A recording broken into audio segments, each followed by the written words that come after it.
suis malade rebelle, la maladie ne me dit pas merci.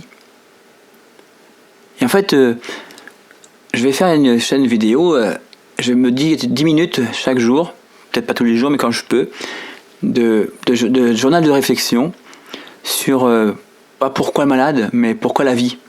Parce qu'en fait, je me rends compte que la maladie est une invitation formidable à la vie, un cri d'appel, un cri d'amour extraordinaire, et que on peut souffrir ou espérer, c'est-à-dire aimer ou avoir peur. Et la maladie fait peur parce que on perd ses repères, mais en fait il faut en trouver d'autres. Alors, ce que je veux dire, ça va être brouillon, ma pensée ça va être brouillon, de toute façon c'est pas grave, mais je vais essayer de la structurer après. En fait aujourd'hui je vais partir dans tous les sens, comme la vie part dans tous les sens, c'est parce qu'en fait il faut prendre conscience que de là où nous vivons, nous ne venons de rien, nous sommes et nous ne serons plus rien. Je pense que c'est bon de se rappeler. Nous ne venons de rien, nous sommes et nous ne serons plus rien. Ou peut-être pas tout à fait quand même. Parce que nous laisserons quelque chose, une trace de notre passage qui s'appelle le souvenir dans l'esprit d'un autre. Par exemple, on se souvient des grands auteurs. Je me souviens de Molière, je me souviens de Homère, je me souviens de tous les de Sénèque, de plein de personnes comme ça. Et voilà. Ce que je veux dire, c'est que il faut se voir tel que nous sommes. Et je crois que la principale chose que j'ai envie de dire là maintenant, c'est que nous sommes un paradoxe. Un paradoxe parce que nous sommes importants. Il est important que nous soyons ce que nous sommes, mais il ne faut pas oublier que nous ne resterons que ce que nous aurons été. Et il appartient à chacun d'être important et de ne pas être important. Nous sommes importants à nous-mêmes, mais nous ne sommes pas importants à rien. Si on se regarde d'où on vient, nous sommes de l'univers. L'univers, personne ne l'a jamais vu. On a pris des télescopes pour les voir, pour se dire que c'est immense. Et c'est vrai qu'au-dessus de notre tête, c'est immense. Et que si on prend les outils pour aller voir ce qui est dans l'immense, eh bien on voit encore plus d'immense. Et donc on s'aperçoit que dans l'immense, il y a des points lumineux, mais surtout il n'y a rien. Il n'y a rien entre deux points lumineux. Et je mettrai en lien un site qui pour faire prendre conscience que nous ne sommes rien. Nous sommes perdus quelque part au milieu de rien. Mais quand je dis de rien, c'est vraiment de rien, du vide. Et je me dis que c'est un miracle que la Terre existe dans ce système-là. Et c'est un miracle que nous soyons là à ce moment précis de la chose, du temps. Et je ne sais même pas si le temps existe. D'ailleurs, il y a Carlos Rovelli qui se pose la question, et il n'est pas le seul scientifique.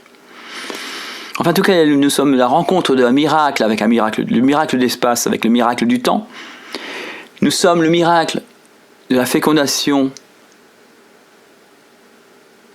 d'une ovule qui a donné par un des spermatozoïdes qui s'est bien présenté. Nous sommes ce miracle-là. Et nous sommes le miracle de l'union. Je crois, je n'arrive pas à trouver les chiffres exacts, je trouve un peu tout, on va dire. On va s'arrêter sur 50 000 milliards de cellules. Donc nous sommes cet assemblage-là. Je ne vous dis pas combien ça fait d'électrons, combien ça fait de particules. C'est immense. Donc nous sommes à la croisée de deux univers, l'univers intérieur et l'univers extérieur. Donc nous sommes à la fois infiniment petits et infiniment grands.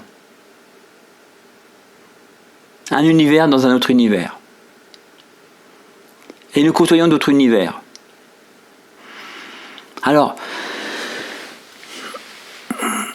je ne sais pas comment on peut appeler ça. Alors moi je crois c'est l'histoire que je me raconte. Mais c'est bien de se raconter des histoires parce que je vais vous raconter après pourquoi. Je crois que nous sommes que nous avons en nous, en tout cas la maladie me le fait comprendre, c'est qu'en nous il y a l'ordinaire, ce que nous croyons être, et l'extraordinaire, ce que nous découvrons être. C'est-à-dire que moi, la maladie, si j'étais resté ce que je suis, l'ordinaire, ben, je ne vous parlerai pas aujourd'hui. Si j'étais resté l'ordinaire, ben, je ne vieillirais pas. Et je crois que le plus beau de la maladie, c'est de se découvrir extraordinaire, parce que le contexte est extraordinaire. Et je crois que c'est la maladie pousse à l'homme ou la femme, en tout cas la vie, à se lever. Et un jour en dormant, il m'est venu quatre mots. Se lever, se relever, s'élever, se révéler. Et je pense qu'il y a une bonne ligne de conduite ici, là. Et en fait, je veux créer une école de maladie parce que, voyez-vous, pour débuter la vie, nous cherchons à avoir les meilleures écoles pour nos enfants. Et nous prenons un bon départ dans la vie et nous oublions de nous éduquer à finir la vie ou à la vivre. Et la fin de vie mérite une école et c'est ça ce que je veux créer. C'est une haute école, une très haute école avec des gens brillants, des gens qui veulent réussir leur fin de vie. Et on parlera de ces 4 mots. On se parlera de ces 4 mots qui sont essentiels, qui sont, je rappelle, se lever, se relever, s'élever et se révéler. Et je rajoute un 5e, s'amuser. Dans mon école, on s'amusera. Parce que l'amour, le mot amour va avec humour. Et on ne peut pas vivre sans joie. On ne peut pas aller bien sans joie. Et il y a 2 médicaments qui sont essentiels dans toute pathologie, dans toute rupture de vie. Ce sont ces 2 mots-là. Amour et humour, parce que ça amène à la paix, à la sérénité. Et en fait, on peut très bien aller mieux avec les mots. Bon, il y a la biologie, certes, mais l'épigénétique nous prouve que l'environnement, le milieu joue sur la synthèse des protéines. Et donc, je crois que la recherche malade est quelque chose d'essentiel. Alors, je reviens sur le mot croyance. Vous prenez 2 jumeaux de camions de pompiers, identiques, 2 jumeaux identiques de camions de pompiers identiques.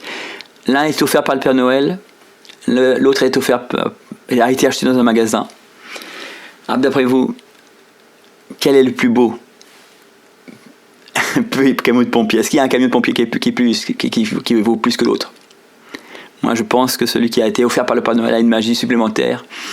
Cette magie s'appelle l'espoir. Parce que si je suis gentil avec l'espoir, si je donne confiance à l'espoir, eh bien, l'espoir ne me laissera pas tomber et la confiance ne me laissera tomber. Donc, j'ai une certaine solidarité avec moi-même. Et ce faisant, je suis loyal, honnête et fidèle à moi-même et aux autres. Donc, je crois que notre société a le tort de croire en rien, ou de croire en l'argent, plus exactement. Et voyez-vous, je faisais cette réflexion là ce matin, que nous avions des textes sacrés, et que nos textes sacrés actuellement, ça s'écrit avec des chiffres, avec 10 signes. Le 1, le 2, le 3, le 4, le 5, le 6, le 7, le 8, le 9. Et que nous cherchons la vieillesse à avoir le nombre le plus grand, on va dire 100, pour finir à 0. Et que passer de 100 à 0, sémantiquement, je pense que c'est effrayant. Pour moi, la mort n'est pas catastrophique parce que pour moi, la mort, par rapport à ma maladie, sera une délivrance. J'arrêterai de souffrir, j'arrêterai d'avoir mal, et je me serais battu et je me dirais, ouf, pause. Et je me bats pour la vie comme personne. Alors j'appelle au secours, j'emmerde tout le monde, parce que je crois que la vie appelle à faire du bruit, à agir, à essayer, à se tromper, je veux dire, à admettre qu'on peut se faire des erreurs. Il n'y a rien de pire que quelqu'un qui est figé et qui ne fait rien parce qu'il a peur. Et je voudrais terminer avec cet instrument qui s'appelle la main. La main, on n'a pas le mode d'emploi, mais je pense que c'est pour ça que c'est important de créer une école. Je dirais plus que 30 secondes. La main, ça donne, ça offre ou ça prend. Ça vole. Je crois qu'on a pris la main pour prendre. On a une main qui prend trop et qui ne donne pas assez. Parce que, allez, j'ai encore 10 secondes. Parce que c'est en prenant c'est en vous offrant ce que je vais vous donner que que vous allez aller mieux, je pense. Ouais, enfin, en tout cas, donnez-moi votre avis. Je vous remercie, je vous souhaite une bonne journée. Et à très bientôt.